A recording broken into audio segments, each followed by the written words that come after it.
Elvis, have we got one? Say, Paul, Mr. Overstreet. I don't think I need. Hey, I'm confused. Every time I go to City Hall to pay a bill, I don't know, I get what you do and what Linda does mixed up. Linda being the Commissioner of Revenue. Yeah. It gets real confusing to me. How do y'all work together and what does each one of you do? Together or apart, I don't care. I mean, by that I mean, with Linda, what cooperation needs to be between you and her? Ms. Lewis. The Commissioner of the Revenue is tasked with doing the assessment of personal property taxes. So they assess your vehicles, and we collect the taxes that are assessed. And there is a great relationship that we have formed with the Commissioner of the Revenue's Office for the communication of assessment and collection. Who would decide if you get window stickers for your car? Well, City Council has been the one to make that decision in the past. So y'all kick that down the hill. I don't know if it's down the hill or not. How does doing away with the window stickers in the cars allow for enforcement? And can you tell me if the enforcement's better now than it was when there were stickers? I don't know the exact numbers, but I can tell you that without the window sticker, police officers are unable to recognize a vehicle has paid their taxes or not. You know, with the window sticker, if it was expired, they pretty much know you didn't pay your taxes. So they didn't pull you over, and then that citizen wasn't driven to come to the office and pay. So it has affected collections, and people can just ignore the bill, just, you know, without having to worry about having to have a sticker on the car. So, yeah. Ms. Crawford.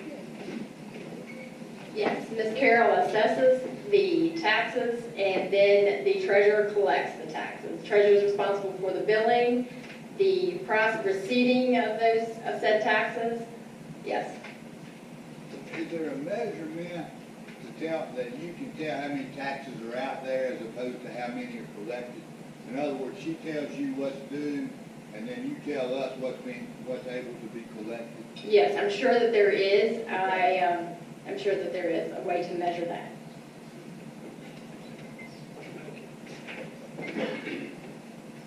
Mr. Jones, is there anything you'd like to say about the stickers? I'll say it. We decided a few years ago by a request from several citizens about the stickers. What we turned to then was DMV, which we wasn't doing then. And DMV, the most you can renew your tax for is 2 years. So you can't run to 2 years. And if your license falls in between those years, you can lose it by then too. So you have to do your license, renewing your license and your tags is a better way to collect it. With what we say. Okay. Next question, Jerry. I have a question for Danielle. You have several times you have said in the literature now that you're going to fix the problems in the office. Could you explain what problems you need fixing?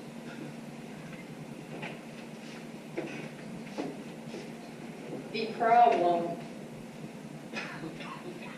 is the uncollected tax that has been allowed to grow in the city.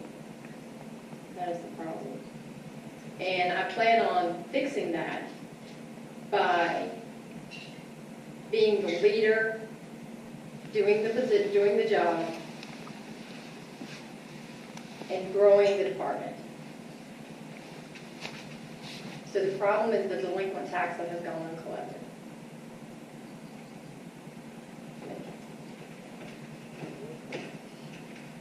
All right. I have another question since excuse me, Cecil, go ahead.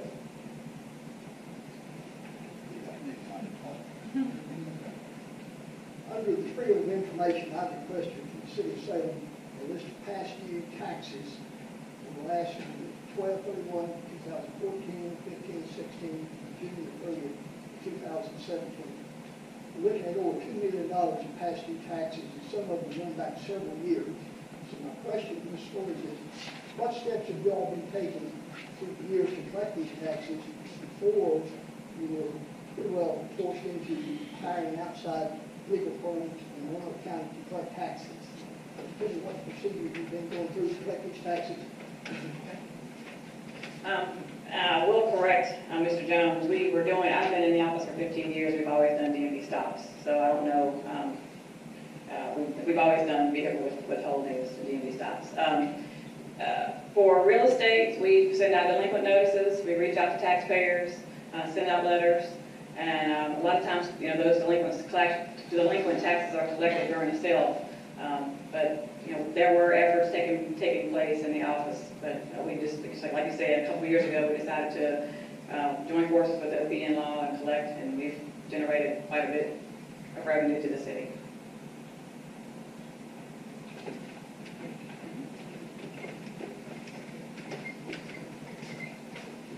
Anyone else with a question? All right, my question to both of them is going to be, if the taxes are not paid and they are delinquent and you have to, after 3 years, is that the time limit? Well, 2 years. What procedure do you go through to collect the delinquent taxes that leads up to foreclosure? You first, please.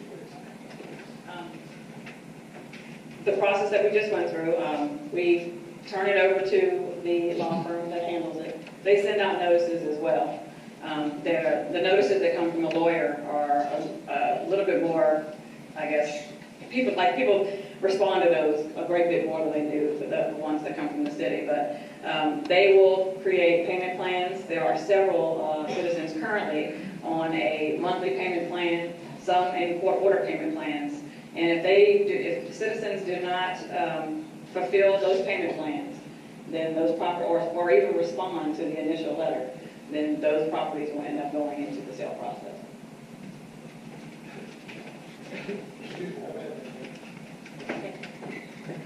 Yes, you'll have to work in conjunction with the attorney's office. You'll have to also work with the real estate firm that you hire to handle the sale of these properties. So,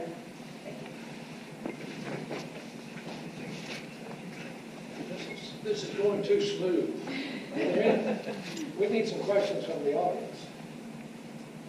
All the Kiwanis have asked questions. When they refer to the law firm with OP, what's it, Osterhout, and that, they're the ones also that collect the delinquent taxes for Roanoke County. It's a pretty, Salem, in the 28 or 30 years I've been in real estate, I've only seen Salem has 1 or 2 delinquent tax sales. The county has one about every year, which I think it's a good process to go through to get the delinquent taxes. Okay, if there are no other questions from the audience, then we will get some, Cecil?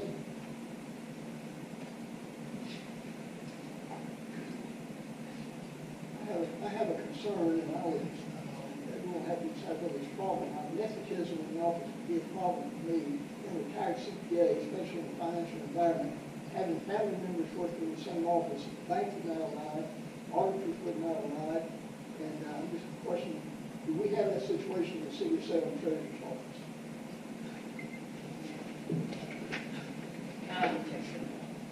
I know exactly what you're referring to, and I have, and state code does allow for it.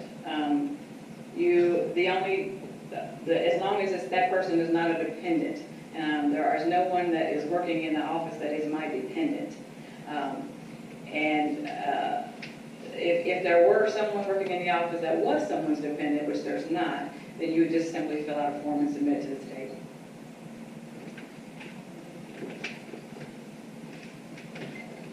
Does that answer your question, Cecil? Okay. All right, then, if there will be no further questions from the audience, then we will go with the closing statements, and we'll let Ms. Storrs go first, since she was second and the first.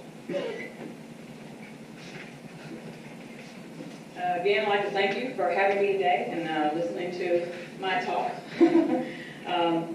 By making me your choice on November 7th, I can reassure you that you selected a person that is ready to hit the ground running, someone who already knows how to do the job, a well-seasoned candidate that will make for a smooth transition from Bonnie's retirement the closing of her term to a new treasurer in office. My firsthand experience, specific skill-based knowledge, leadership, and dedication to duty make me the right choice as the next Salem treasurer.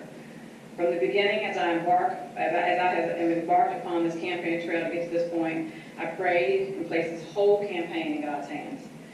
Through this process, He has been present, faithful, and in total control of my steps. I've ran a clean and respectful campaign. Now the rest is up to you, the voters. So I extend my best wishes as the big day approaches. God bless you. Thank you for your time. Vote your Thomas Doors on November 7th.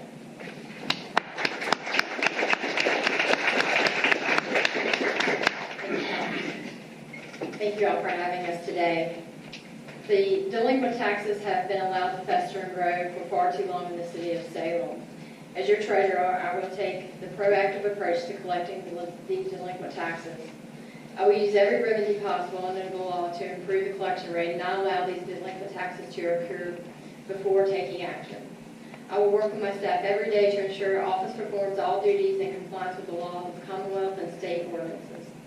I will also provide training to each deputy so they are proficient in their individual job function, as well as cross-train each deputy so that each person knows the basic functions of the office. The work this office performs is critical to the success and fiscal health of the city of Salem. I will partner with the city officials on long-term goals such as a new user-friendly payment website. With professionalism and organization, I will be the leader that is needed to get the job done. I respectfully ask for your vote on November 7th.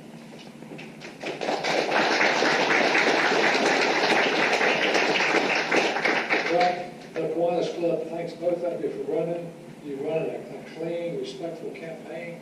The city of Salem would be enhanced with either one of you being in office. It's nice to have people running. I know it's a chore and stuff like that.